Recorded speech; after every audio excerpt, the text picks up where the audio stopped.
Ele tem apenas 20 anos, capixaba, natural de Vila Velha, no Espírito Santo. Frei Lucas sentiu no coração o desejo do sacerdócio com apenas 3 anos. Ele está no primeiro ano de filosofia e estuda para seguir a vida franciscana.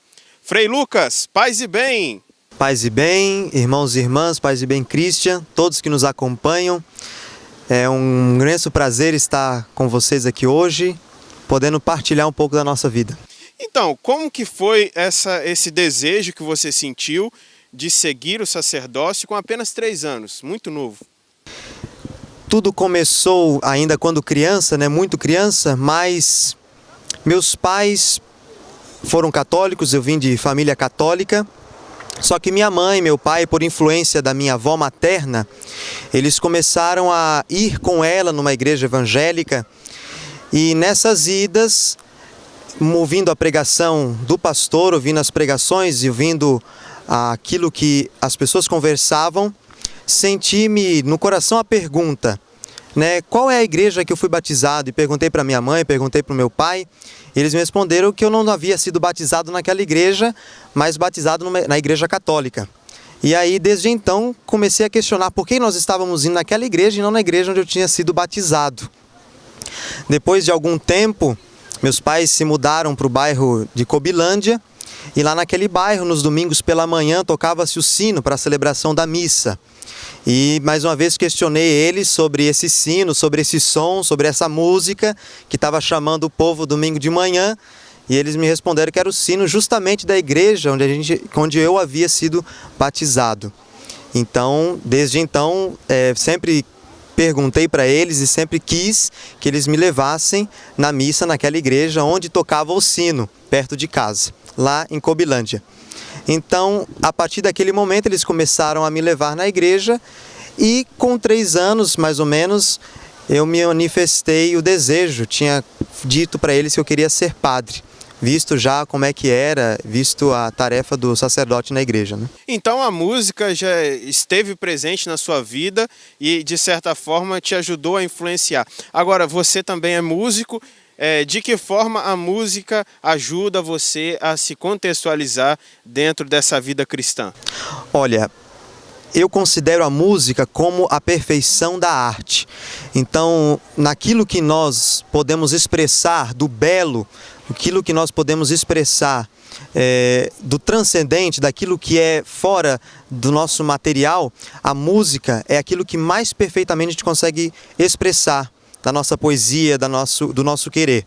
Então a música me aproxima de Deus porque ela consegue me elevar, me deixar mais próximo de Deus pela arte, por aquilo que é uma construção humana que consegue passar uma ideia, passar um objetivo.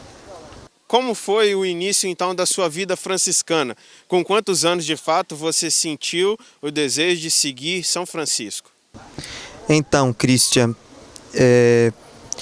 nessa sede por ir à igreja sempre nos domingos, naquela igreja lá de Cobilândia onde tocava o sino, eu questionei minha mãe e procurei ir mais vezes na igreja.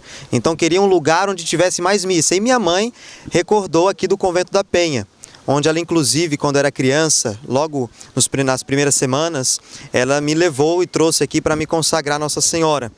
Então, recordou desse fato e recordou que aqui no convento tinha missa todo dia e tinha várias missas por dia. Então eu comecei a vir participar das celebrações também aos domingos e nos dias de semana. Depois dessas celebrações eu comecei a ajudar na música, como você já perguntou, comecei a ajudar na liturgia, então música, liturgia e nas missas aqui no convento. Depois de um tempo participando das celebrações, ajudando na música, na liturgia, aqui o convento então começou a ter um peso muito grande nessa minha decisão. A vida dos frades me cativou em primeiro lugar porque viviam juntos, viviam em mais de uma pessoa. Não era como na minha paróquia o padre sozinho, mas eram vários irmãos que compartilhavam e queriam algo em comum, uma vida simples, uma vida desapegada. Então essa vida franciscana aqui no convento começou a chamar muito a minha atenção, juntamente com as missas que eu participava e ajudava na liturgia, e o contato, a proximidade com os freis. Visto isso, por volta dos 12 anos, comecei a fazer o encontro vocacional, o desejo do sacerdócio no coração e agora esse chamado, esse diferencial que representou a vida franciscana na minha vida. Essa vida simples, desapegada, a convivência com o povo, atendimento no santuário, as missas, as confissões, isso me chamou muita atenção e fez eu optar, ainda jovem, ainda adolescente, não sabendo totalmente de tudo o que poderia vir, mas me fez dar um sim e me lançar, né, para essa busca que continuou e continua até hoje, com a graça de Deus. Agora, qual dificuldade você enfrentou no início da sua vocação? Após a descoberta, você sendo jovem, quais principais desafios você vivenciou? Eu posso dizer assim que teve uma dificuldade, que dela talvez vinham outros questionamentos, mas era a diversidade de vocações na igreja. Então, existe na igreja a vida apostólica, a vida contemplativa, a vida presbiteral, a vida de leigo, a vida religiosa. Então, dentre várias opções, qual é aquela opção que eu deveria obedecer à voz de Deus? Em qual carisma eu deveria entrar de cabeça, me lançar? Então, essa foi uma principal dúvida, um principal questionamento. E isso foi perpassando ao longo da nossa vocação. Só que, além de ter certezas, a gente deve, acredito, isso ajudou a superar as dificuldades e ajuda a superar as dificuldades, a gente não consegue assim ter uma certeza absoluta, nem quando a gente fala de Deus, nem quando a gente fala da igreja, porque o que está em jogo é fé. E algo que pode ser provado não supõe fé, supõe certeza. Então, como nós não temos certeza, nós temos fé. Então, a partir de uma identificação, a partir de um coração que pulsa, a partir de um impulso que te leva a seguir, a querer vir, a querer obedecer à voz de Deus, a gente se lança. Então, me lancei nessa vocação franciscana e reconheço o chamado de Deus por aquilo que Ele me atrai nessa vida. Pelo coração que Ele me faz arder todos os dias, seja às vezes quando está um pouquinho mais frio, quando está mais aceso, mas Deus vai sustentando a gente com a graça. Então, digo isso porque certeza absoluta a gente não tem, a gente tem fé e a gente se lança, né? Assim, então, Jesus pede de nós essa fé e esse se lançar. Ele não dá certeza, né? Ele quer que a gente prove um amor livre, desapegado. Tem um santo que diz, tarde te amei. Você é diferente disso, desde sempre sentia no coração esse desejo, como você falou, de se lançar aos braços do Senhor. Hoje, qual é a sua perspectiva? O que você espera vivendo a vida franciscana, mesmo no início, o que você espera pela frente?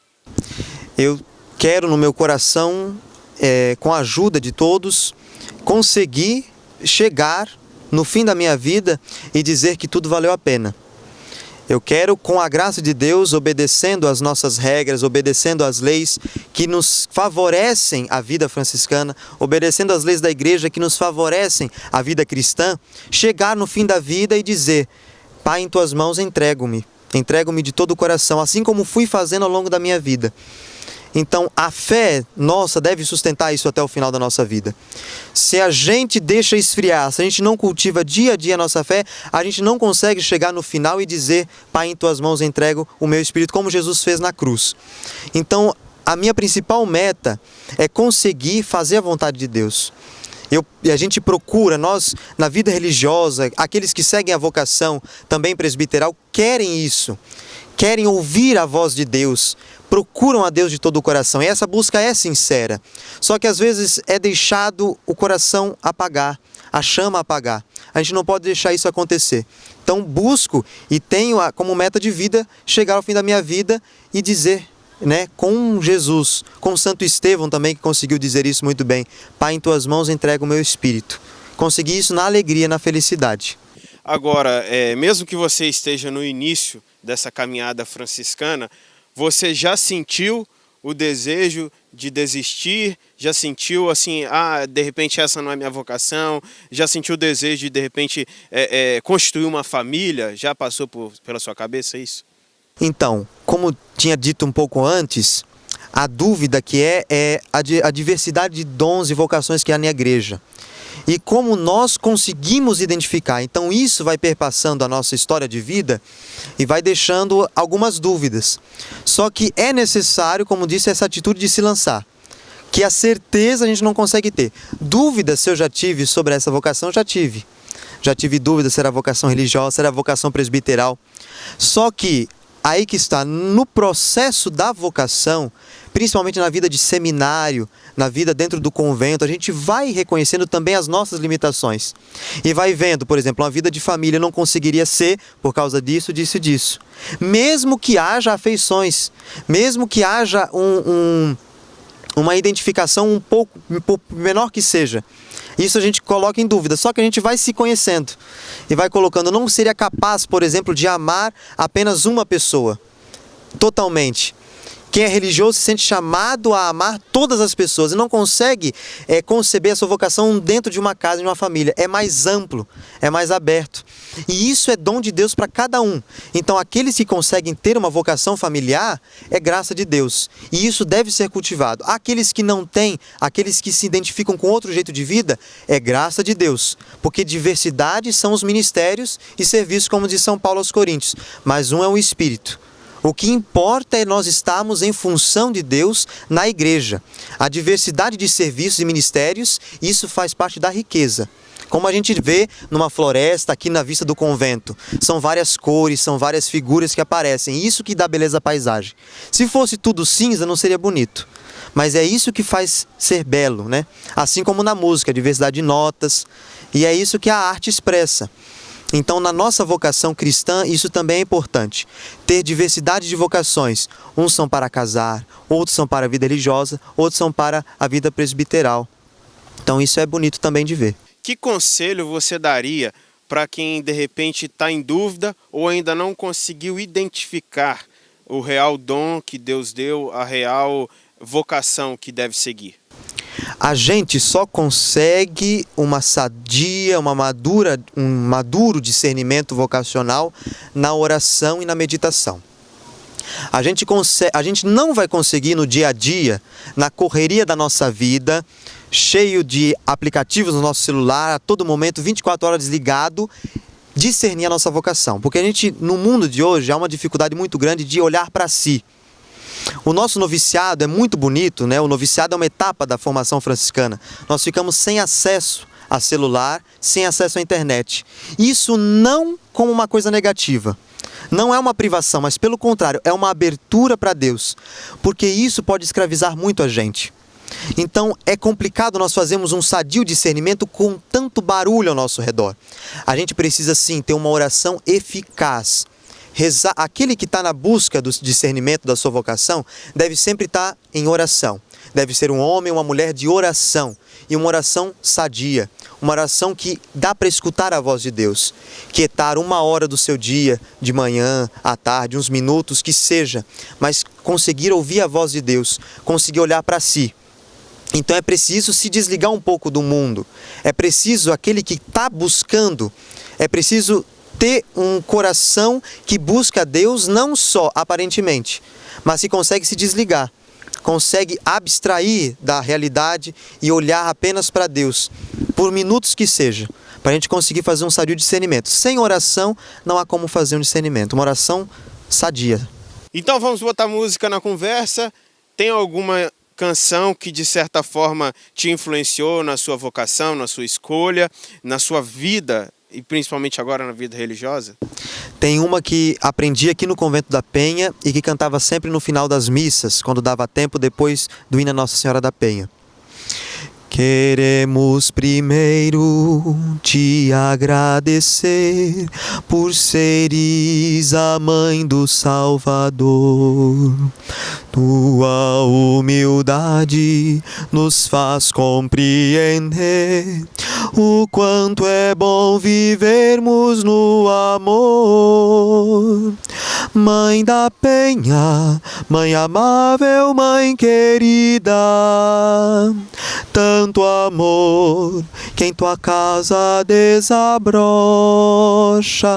Te pedimos com fervor que nossas vidas sejam fundadas em Jesus, a viva rocha. Agora, Frei, conta pra gente quais etapas você já passou na vida franciscana e quais ainda tem pela frente. Qual caminho você ainda vai percorrer? Então, comecei a fazer encontros vocacionais quando estava terminando os meus 13 anos, começando os 14. Então, no nono ano, né, que a gente chama hoje. Fiz o ensino médio dentro do seminário, entrei com 15 anos, em 2014, em Tuporanga, Santa Catarina. Fiz o ensino médio, primeiro, segundo, terceiro ano. O terceiro ano do ensino médio, quem entra para fazer o seminário menor, faz junto com o aspirantado. Fiz o aspirantado, portanto, no terceiro ano do ensino médio, depois o postulantado em Guaratinguetá, São Paulo, depois o noviciado franciscano em Rodeio, Santa Catarina. E agora, depois dessas férias, me preparo para ir para o primeiro ano de filosofia em Campo Largo, no Paraná. Para aquele que vai ser franciscano, para aquele que vai ser religioso franciscano dessa província da Imaculada Conceição do Brasil, o itinerário formativo é o seguinte: pode atualmente entrar no nono ano do ensino fundamental, fazer o nono, primeiro, segundo, terceiro ano do ensino médio, depois seguir o postulantado, noviciado, depois a filosofia e, por fim, a teologia em Petrópolis, no Rio de Janeiro. Para aqueles que já têm o ensino médio concluído, entra no aspirantado em Tuporanga, também em Santa Catarina, depois segue as outras etapas de formação: postulantado, noviciado, filosofia e teologia. O que falta para a gente ter, para o Espírito Santo ter mais frades capixabas na província franciscana da Imaculada Conceição do Brasil?